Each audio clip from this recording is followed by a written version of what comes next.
అందరికీ నమస్కారం. ప్రభుత్వ పథకాల అప్డేట్స్ ముఖ్యంగా ఇందిరమ్మ ఇండ్లు, రేషన్ కార్డులకు సంబంధించి ప్రతి అప్డేట్, ప్రతి డౌట్ క్లియర్ చేస్తూ వీడియోస్ అయితే వస్తుంటాయి. తప్పకుండా సబ్స్క్రైబ్ చేసుకోండి. వీడియోస్ అయితే లైక్ చేస్తూ ఉండండి. ఇక హైదరాబాద్ కంటోన్మెంట్ జీహెచ్ఎంసీ పరిధిలో సంబంధించి మళ్ళీ ప్రజాపాలన సేవా కేంద్రాలు వార్డు కార్యాలయాల్లో ప్రారంభం. ఫిబ్రవరి 28 వరకు దరఖాస్తుల స్వీకరణ అంటూ ఇక్కడ ఒక న్యూస్ అయితే చూస్తున్నాం. ఇది సికింద్రాబాద్ నుంచి వచ్చింది. జీహెచ్ఎంసీ సికింద్రాబాద్ జోనల్ కార్యాలయం పరిధిలోని అన్ని సర్కిల్ కార్యాలయాల్లో ప్రజాపాలన సేవా కేంద్రాలు తిరిగి ప్రారంభమయ్యాయి. 5 సర్కిళ్ల పరిధిలోని అన్ని డివిజన్ వార్డు కార్యాలయాల్లో ఈ కేంద్రాలు ఏర్పాటయ్యాయి.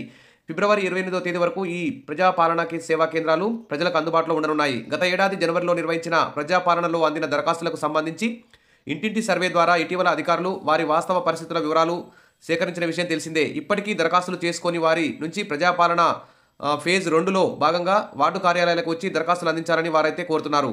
ఇది మరో అవకాశం అన్నట్లు. కాంగ్రెస్ ప్రభుత్వం ఏర్పాటయ్యాక నిర్వహించిన సామాజిక ఆర్థిక సర్వే ద్వారా 83% వరకు మాత్రమే వివరాలు రాబట్టగలిగారు. వివిధ కారణాలతో 17% మంది నుంచి వివరాలు రాబట్టలేకపోయారు. ఇలాంటి వారందరికీ మరో అవకాశం కల్పిస్తూ సామాజిక పరిస్థితులు, కులం, కుటుంబ ఆదాయం తదితర వివరాలు తెలుసుకోవడం కోసం జీహెచ్ఎంసీ అధికారులు వార్డు కార్యాలయాల్లో ప్రజాపాలన సేవా కేంద్రాలను ఏర్పాటు చేశారు. సర్వేలో వివరాలు అందించలేకపోయిన వారంతా వార్డు కార్యాలయాల్లో దరఖాస్తు చేసుకునే వెసులుబాటు అయితే కల్పించారు. మొత్తం అయితే ఇప్పుడు సామాజిక కుటుంబ కులగణన సర్వేకి సంబంధించి హైదరాబాద్లో దాదాపు 17% మంది ఈ సర్వే చేయించుకోలేదు. వారి కోసం మరి సికింద్రాబాద్ సంబంధించి 5 పరిధిలోని అన్ని సర్కిల్ కార్యాలయాల్లో మరి ఇక్కడ ఏర్పాటు సికింద్రాబాద్, బేగంపేట్, అంబర్పేట్, ముషీరాబాద్, మల్కాజ్గిరి సంబంధించినటువంటి సర్కిళ్లలో ఈ యొక్క ప్రజాపాలన కార్యక్రమాలు ఉంటాయి. వారందరూ కూడా ఎవరైతే అప్పుడు సర్వేలో పేర్లు రాయించుకోలేదో వారందరూ కూడా వెళ్ళి అక్కడ మీ యొక్క కుటుంబం యొక్క ఆదాయం, ఆస్తులు, మీ యొక్క వ్యక్తిగత సామాజిక వివరాలన్నిటి కూడా అక్కడ అప్లై చేసి అందించవచ్చు. అప్పుడు మీది సర్వే మొత్తం కూడా కుటుంబ సర్వేలో నమోదయ్యే అవకాశం ఉంది. ఇక జోనల్లోని 27 కార్యాలయాలు సికింద్రాబాద్ జోనల్ పరిధిలోని 5 సర్కిళ్ల పరిధిలో విస్తరించిన 27 వార్డు కార్యాలయాల్లో ప్రజాపాలన సేవా కేంద్రాలు ప్రారంభమయ్యాయి. ప్రతి కేంద్రంలో ఏర్పాటు చేసిన ప్రత్యేక కౌంటర్లో శిక్షణ పొందిన ఆపరేటర్లను నియమించారు.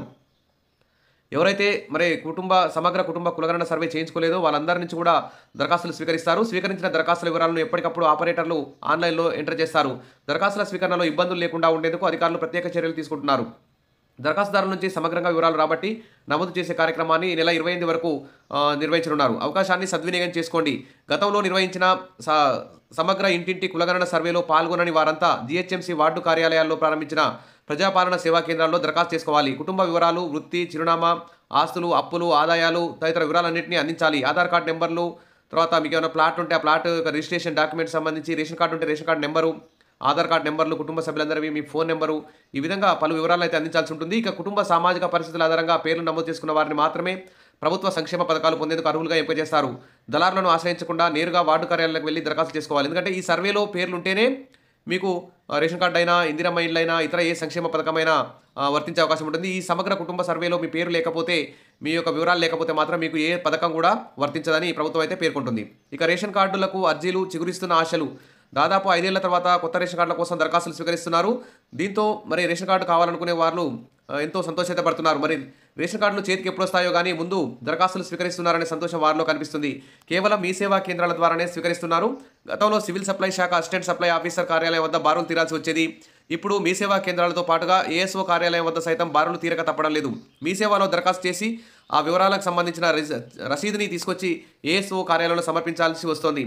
మరి పౌర సరఫరాల శాఖ ఉప్పల్ సర్కిల్ పరిధిలో ఉప్పల్, మల్కాజ్గిరి అసెంబ్లీ నియోజకవర్గాలు, ఎల్బీ నగర్లోని కొన్ని ప్రాంతాలు ఉన్నాయి.